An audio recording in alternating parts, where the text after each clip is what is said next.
एक आदमी ने एक बहुत ही खूबसूरत लड़की से शादी की।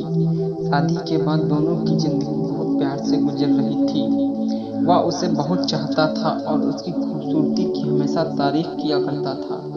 लेकिन कुछ महीनों के बाद लड़की चर्म रोग से ग्रसित हो गई और धीरे धीरे उसकी खूबसूरती जाने लगी। खुद को इस तरह देख उसके मन में डर सामाने लगा कि वह बदसूरत हो गई तो उसका पति उससे नफरत करने लगेगा और वह उसकी नफरत बर्दाश्त नहीं कर पाएगी। इसी बीच एक दिन पति को किसी काम से शहर से बाहर जाना पड़ा। काम खत्म कर जब वह घर वापस लौट रहा था, उसका एक्सीडेंट हो गया।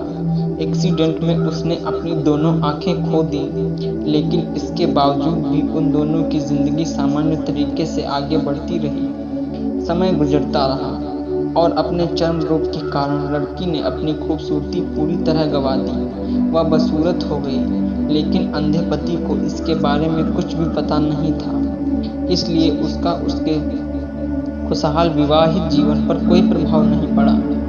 वह उसे उसी तरह प्यार करता रहा।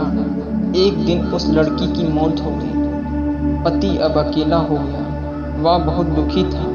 वह उस शहर को छोड़कर जाना चाहता था। उसने अंतिम संस्कार की सारी क्रियाविधि पूरी की और शहर छोड़कर जाने लगा। तभी एक आदमी ने पीछे से उसे पुकारा और पास आकर कहा, अब तुम बिना सहारे के कैसे अकेले चल पाओगे? इतने साल तो तुम्हारी पत्नी तुम्हारी मदद किया करती थी। पति ने जवाब दिया, दोस्त मैं अंधा नहीं हूँ, मैं बस अंधा होने का नाटक कर रहा था, क्योंकि यदि मेरी पत्नी को पता चल जाता कि मैं उसकी बदसूरती देख सकता हूँ तो यह उसे रोग से ज़्यादा दर्द देता। इसलिए मैंने इतने साल अंधे होने का दिखावा किया। वह बहुत अच्छी पत्नी थी, मैं बस उसे खुश रखना चाहता था।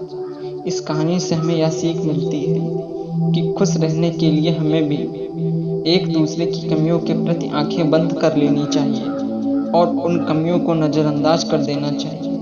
दोस्तों, यह कहानी आपको कैसी लगी हमें कमेंट करके ज़रूर बताएं और चैनल पर नए हैं तो चैनल को ज़रूर सब्सक्राइब करें।